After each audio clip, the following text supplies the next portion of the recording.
आज हम लोग स्केलर्स एंड वेक्टर का सबसे इम्पोर्टेंट कॉन्सेप्ट देखने वाले हैं। ओके, और ये कॉन्सेप्ट क्या है वो सबसे पहले समझ के लेना है।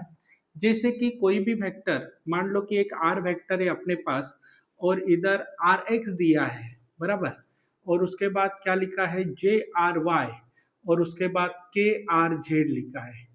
कोई आपको बोलेगा जैसे कि अभी इसमें डायरेक्शन और ये क्या रहेगा मैग्नीट्यूड, फिर क्या रहने वाला है बोलो डायरेक्शन और मैग्नीट्यूड, डायरेक्शन और मैग्नीट्यूड।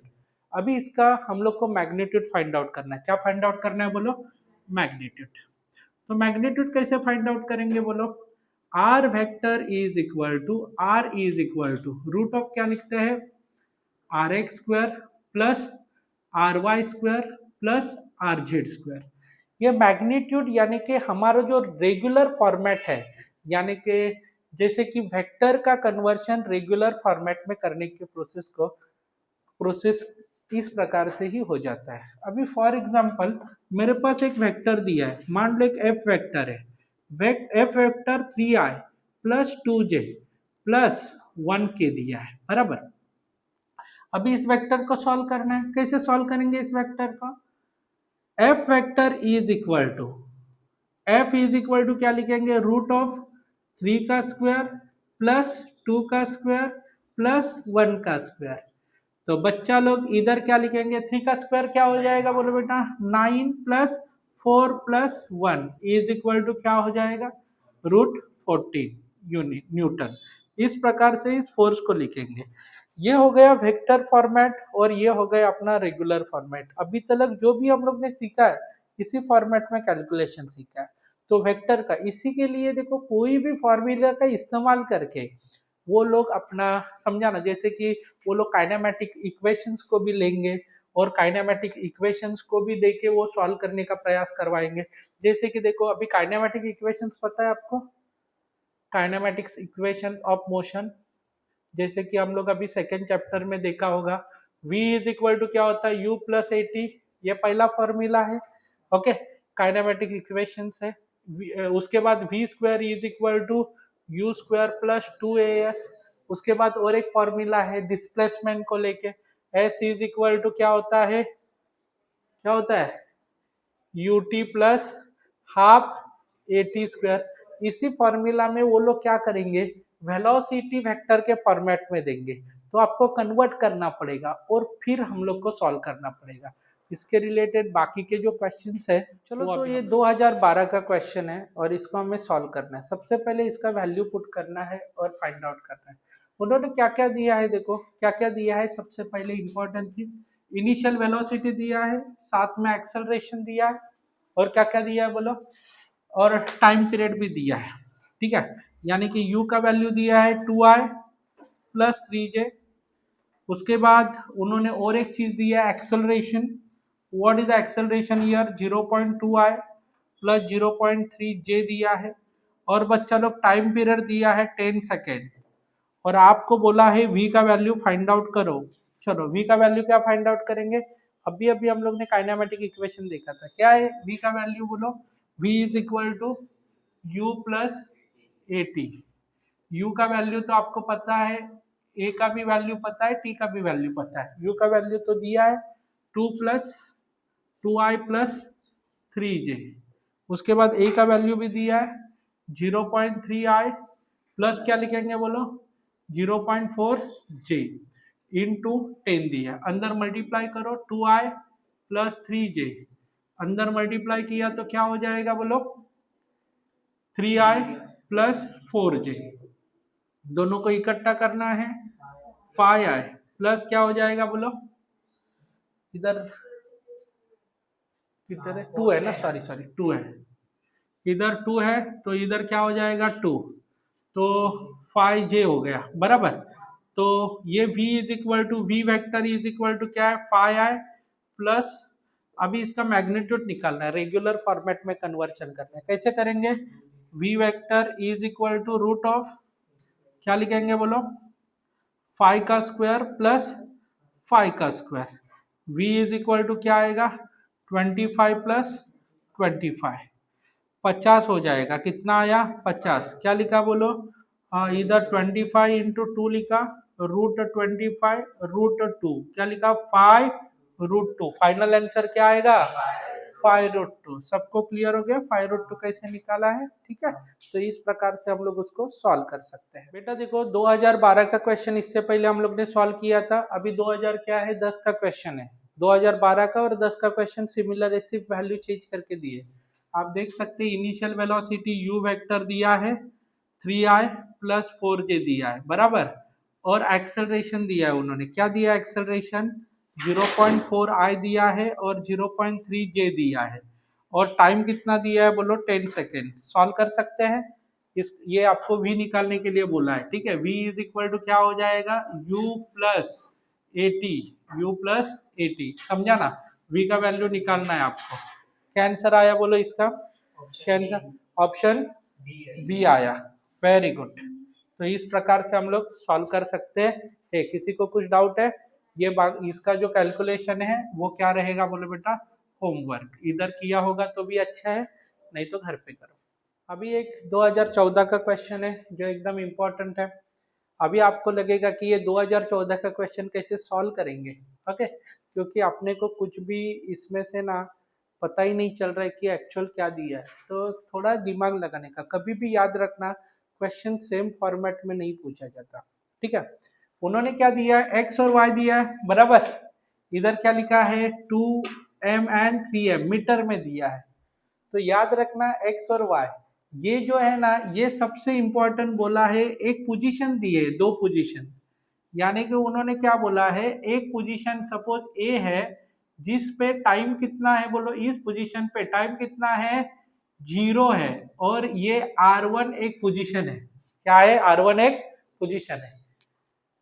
ये कोऑर्डिनेट एक्सिस पे ए पोजीशन जिधर टाइम कितना है t0 है और x और y के वैल्यूज दिए, तो पोजीशन निकाल सकते हैं। ये x का वैल्यू है तो क्या लिखेंगे, x का वैल्यू है तो क्या लिखा x, और उसका डायरेक्शन कौन बताता है? x का डायरेक्शन कौन बताता है? कौन सा यूनिट वेक्टर बताता है बोलो? x का डायरेक्शन कौन सा यूनिट वेक्टर बताता है? i ना, तो इधर क्या लिखेंगे i। उसके बाद इधर क्या दिया है बोलो? 3 दिया है, 3 क्या लिखेंगे 3j लिखेंगे। क्यों 3j लिखा बोलो? ये कौन है? y है ना, तो y एक्सिस के साथ कौन जाता है? 3j जाता है। सबको समझ में आया? अभी ये पोजीशन इधर से उठ के वो इधर पहुंच गया बी पोजीशन पे, जिधर टाइम इज इक्वल टू क्या है 5 सेकेंड। सर बीच में ना, बीच में 2 सेकेंड भी दिया है भाई, इसके बारे में सोच ही मत। क्यों मत सोच? बिकॉज उन्होंने क्या बोला है, फाइनल 0 से लेके 5 सेकेंड बोला है। 0 से देखो आखिरी में क्या बोला है, 0 से 5, उनको लेना देना है 0, और उसके बाद क्या है बोलो बेटा 5, 0 से 5 बोला है। तो 0 वाला कितना है बोलो? 0 वाले पे कितना है बोलो? r is equal to r2 is equal to क्या हो जाएगा बोलो? r2 is equal to 13, m है ना, 13 क्या है 13, ये x वाला है, x वाला रहेगा तो क्या लिखेंगे बोलो साथ में? i लिखेंगे। और क्या लिखेंगे बोलो इधर 14, ये j वाला है, ये सबसे इंपॉर्टेंट है, यानी कि 2 वाले सेकेंड के बारे में हम लोग सोचेंगे भी नहीं। ठीक है, सिर्फ हम लोग को 5 और 0 का पूछा है। तो 13 ये पोजीशन क्या लिखेगा 13i, और उसके बाद क्या लिखेगा 14j। और बच्चा लोग देखो, अभी उन्होंने पूछा है कि एवरेज वेलोसिटी निकालो। What is the formula for average velocity? Average velocity, velocity का जनरल फॉर्मूला क्या होता है? डिस्प्लेसमेंट अपॉन क्या लिखा है टाइम, डिस्प्लेसमेंट अपॉन टाइम। मैंने कल ही बताया था डिस्प्लेसमेंट कैसे निकाला जाता है बोलो? फर्स्ट पोजीशन और सेकंड पोजीशन आपको दिया है, तो डिस्प्लेसमेंट कैसे निकालेंगे? हाउ टू फाइंड डिस्प्लेसमेंट बोलो? क्या लिखेंगे r2 minus r1 upon t। कल ही बताया था। इधर क्या लिखने का, टाइम t1 है, इधर क्या है t2 है, तो क्या लिखो t2 minus t1। Position displacement क्या आएगा बोलो? What is the displacement? Displacement क्या लिखा, सॉरी, डिस्प्लेसमेंट क्या कैसे निकाला जाता है डिस्प्लेसमेंट बोलो बेटा? इधर सिंपल है, r2 माइनस क्या लिखना है r1, ये r2 है माइनस क्या है r1, t2 माइनस क्या लिखा t1। r2 क्या है? व्हाट इज r2 बेटा बोलो? r2 क्या है बताओ? 39 आई प्लस 14j, इधर 2i प्लस 3j, इधर 5 माइनस क्या लिखा 0, 13i प्लस 14j, इधर minus 2i minus 3j upon क्या लिखा 5, इधर क्या होता है 11i प्लस क्या हो जाएगा बोलो 11i लिखा, अरे हाँ या ना, इधर क्या हो जाएगा 14 में से 3 गया 11j बाय क्या लिखा 5, कॉमन निकालो 11 अपॉन 5, इधर क्या लिखा i plus j, I plus तो ऑप्शन क्या आएगा देखो इधर, अरे कितना आएगा ऑप्शन डी। तो कैसे सॉल्व किया समझा, सब कुछ अपने को आने वाला ही चीज था, उन्होंने फॉर्मेट चेंज किया, उन्होंने बोला पोजीशन वेक्टर खुद बनाओ, तो हम लोग ने पोजीशन वेक्टर खुद बना के फिर इसको सॉल्व किया। सबको समझ में आया, किसी को कुछ डाउट है बेटा? चलो आगे बढ़ते हैं। चलो और एक सिंपल क्वेश्चन है जिसमें हम लोग यही चीज देखेंगे कि पोजीशन वेक्टर कैसे बनाने का, ठीक है। इसमें उन्होंने एक्स वाई जेड कोऑर्डिनेट दिए, इससे पहले वाला जो सम सॉल्व किया था सिमिलर है, सिर्फ इसमें क्या फाइंड आउट करना है डिस्प्लेसमेंट, ये काम आपको घर पे ही करना है। पहले अपना ए पोजीशन है बराबर, बाद में क्या दिया है बोले बेटा बी पोजीशन दिया है, इधर बी पोजीशन है, इसमें क्या लिखेंगे R1 is equal to 0i plus 4j minus 2k लिखा है। R2 क्या लिखा है बोलो, R2 इज इक्वल टू, बोलो R2 is equal to minus 2i plus 8j minus 4j। एकदम कॉन्फिडेंस के साथ आप लिख सकते हैं, क्यों लिख सकते हैं, बिकॉज आपको पता है एक्स वाई जेड है, इसके लिए क्या लिखा आई जे के, इधर आई जे के, इसके लिए हम लोग ने डिस्प्लेसमेंट निकालना है। क्या निकालना है बेटा, इधर से इधर का डिस्प्लेसमेंट। कैसे निकालेंगे डिस्प्लेसमेंट बोलो बेटा, डिस्प्लेसमेंट का फॉर्मूला क्या है, आर टू माइनस डिस्प्लेसमेंट का फॉर्मूला जल्दी बोलो, R2 vector minus R1 vector, इधर कैलकुलेट करना, ऑप्शन क्या आने वाला है ए। ये भी आपको क्या जाएगा बोलो बेटा होमवर्क के लिए, ठीक है, आप कर सकते हैं ना। ये क्वेश्चन हम लोग सॉल्व करेंगे, सब लोग ध्यान देना, एकदम इंपॉर्टेंट है, 1991 में क्वेश्चन पूछा था और बाद में सीईटी के एग्जाम में बहुत बार इस क्वेश्चंस को उन्होंने पूछा है, ठीक है। 0.4 है इधर। तो बच्चा लोग सबसे पहले इसको सॉल्व करेंगे तो वो अपने आप जम जाएगा। यूनिट वेक्टर का मैग्नीट्यूड कितना होता है आपको पता है, यूनिट वेक्टर का मैग्नीट्यूड कितना आता है बेटा बोलो, magnitude of unit vector always कितना आता है 1। अरे हाँ या ना, अपने पास एक वेक्टर है, कौन सा वेक्टर है बोलो, वेक्टर कौन सा है अपने पास, सपोज मैंने पी वेक्टर कंसीडर किया, 0.5 है, इधर आई है और इधर क्या लिखा है 0.5 जे बोला है और इधर क्या लिखा है सी के बोला है, ठीक है। अभी हम लोग क्या करेंगे, इसका यूनिट वेक्टर है, अभी यूनिट वेक्टर बोला तो क्या हो जाएगा देखो, उसका मैग्नीट्यूड निकालना पड़ेगा और ये मैग्नीट्यूड क्या आने वाला है देखो 1 आने वाला है। मैग्नीट्यूड क्या आने वाला है यूनिट वेक्टर का, ये यूनिट वेक्टर है, उन्होंने बोला इस वेक्टर का, ये वेक्टर क्या है यूनिट वेक्टर है, तो यूनिट वेक्टर रहेगा तो उसका मैग्नीट्यूड कितना रहने वाला है बोले बेटा ऑलवेज 1। तो उसका हम लोग क्या करने वाले देखो, रूट ऑफ इधर 1 लिखा, क्या लिखेंगे बोलो, क्या लिखेंगे 0.5 का क्या लिखा हम लोग ने स्क्वायर, माइनस 0.8 का क्या लिखा स्क्वायर, प्लस क्या लिखा सी का स्क्वायर। चलो टेक स्क्वायर बोथ साइड, इधर का स्क्वायर किया, ये दोनों साइड का स्क्वायर करेंगे तो क्या हो जाएगा बोलो, इधर 0.25 हो गया बराबर, पहले हम लोग रूट में ही लिखते हैं, ठीक है। इधर क्या होता है बोलो 0.64 प्लस क्या लिखा C square is equal to 1। Take square both side, दोनों साइड का स्क्वायर करेंगे तो क्या हो जाएगा बोलो, इन दोनों का एडिशन करो ना, कितना हो जाएगा बेटा एडिशन बोलो, कितना आएगा 0.89 आया बराबर, प्लस क्या हो गया बोलो बेटा सी स्क्वायर, ये दोनों साइड का क्या हो जाएगा स्क्वायर करने के बाद 1 का भी क्या हो जाएगा स्क्वायर। ये कैसे हुआ समझा क्या बेटा, ये कैसे हुआ समझ में आया, टेक स्क्वायर बोथ साइड, नहीं समझा होगा तो लिखता हूं, टेक स्क्वायर बोथ साइड, इधर क्या होता है 0.25 0.64 plus C square is equal to 1 का स्क्वायर। तो बच्चा लोग इन दोनों का एडिशन करो, इन दोनों का एडिशन करेंगे तो 0.89 और इधर 1, सी स्क्वायर इज इक्वल टू क्या हो जाएगा 1 माइनस 0.89 क्या होता है सी स्क्वायर इज इक्वल टू 0.11 हो जाएगा बराबर। अरे 89 ना, तो 1 माइनस 0 पॉइंट, अरे ये ऐसा करो बेटा, 0 पॉइंट, ओके 0.89, तो क्या आया 0.11 आया ना, तो सी का वैल्यू क्या आएगा, ये कैलकुलेशन है, सी का वैल्यू क्या आएगा रूट 0.11, सी का वैल्यू क्या आया, सॉरी सॉरी सॉरी सॉरी, सी का वैल्यू क्या आया 0.11। कैसे कैलकुलेशन किया समझा सबको, इस प्रकार से उसको कैलकुलेट करके लिख दिया है, ठीक है। सेम ये जो कैलकुलेशन है, सेम आपको क्या करना है, इधर करना है। इसको हम लोग क्या करेंगे बोलो, होमवर्क नाम दे देंगे। क्यों, क्योंकि सेम प्रोसीजर का इस्तेमाल करके करना है, ठीक है। ये तो सबको समझा, यूनिट वेक्टर होने के कारण वैल्यू 1 होता है, पी यूनिट वेक्टर है तो वैल्यू क्या हो जाएगा 1।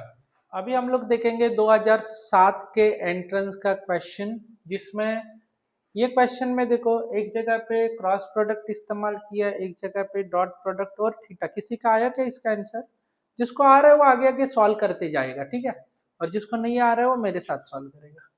ए vector B vector two vector है, एंगल बिटवीन देम, तो ये रिलेशन दिया है, तो आपको स्केलर प्रोडक्ट और वेक्टर प्रोडक्ट पता है।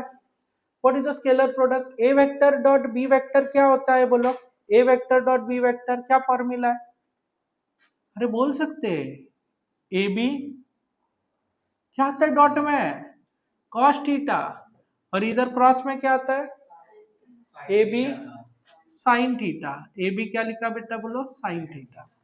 चलो अभी ये अपना बेसिक फॉर्मूला है, हम लोग को रिलेशन दिया है इसके लिए हम लोग ने फॉर्मूला लिखे, नहीं तो फॉर्मूला लिखने की जरूरत नहीं है। A vector cross B vector is equal to √3 A vector dot B vector, A vector dot B vector, समझा सबको।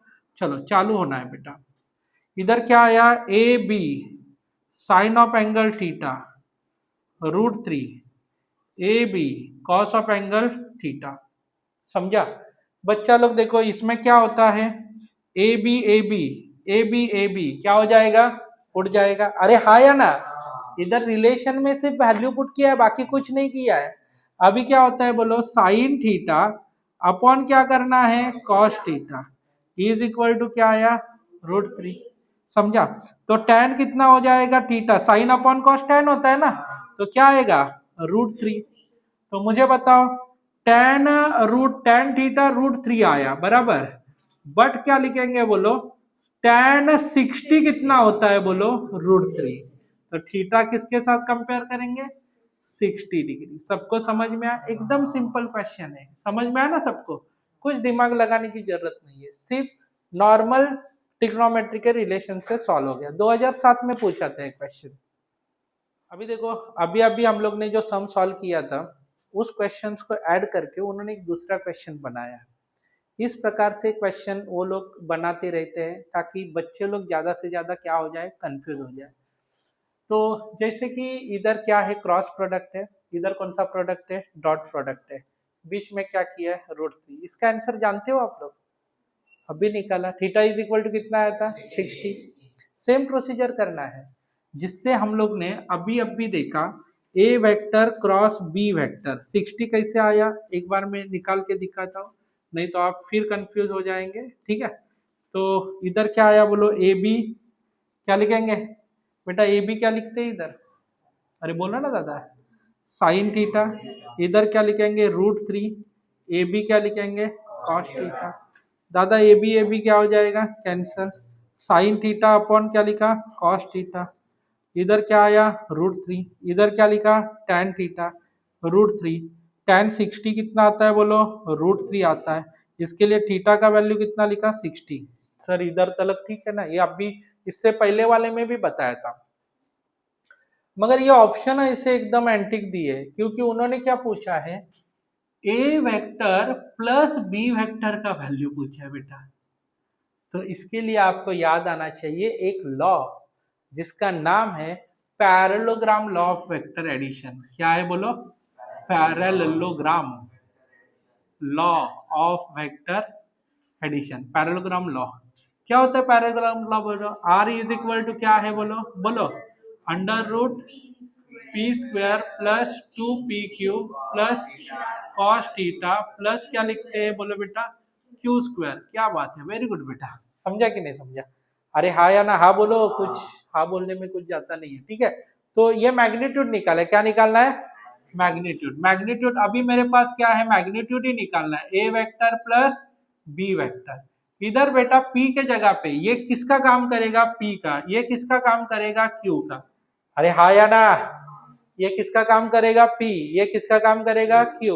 p का वैल्यू क्या है बोलो, p का वैल्यू क्या है इधर, a स्क्वायर, ओके, 2, p का वैल्यू a, q का वैल्यू क्या है b, cos theta. cos theta के जगह पे क्या लिखेंगे,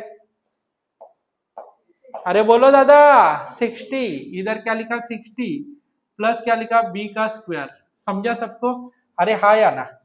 अभी क्या लिखेंगे, a स्क्वायर लिखा प्लस 2ab। cos 60 कितना आता है बेटा, ए cos 60 कितना होता है, cos 60 बोलो बराबर 1/2। क्या बात है, 1/2 प्लस क्या आएगा बोलो बेटा, प्लस क्या होने वाला है b का स्क्वायर। ये टू कैंसल, रूट क्या लिखा a square plus ab plus b square. समझा कि नहीं समझा? तो बेटा इधर क्या लिखेंगे बोलो, रूट ऑफ, ये रूट है ना, रूट का मतलब क्या होता है 1/2 a स्क्वायर, उसके पहले b स्क्वायर लिखा प्लस क्या लिखा बोलो बेटा ab। एक्सचेंज कर सकते हैं, एडिशन है। कौन सा ऑप्शन आएगा बोलो, कौन सा ऑप्शन आया, ए। समझ में आया? इस प्रकार से हम लोग पैरेललोग्राम लॉ का इस्तेमाल करके आगे सॉल्व कर सकते हैं। सबको समझ में आया क्या रे? ठीक है, किसी को कुछ डाउट है? अरे हाँ या ना? चलो आगे बढ़ते हैं।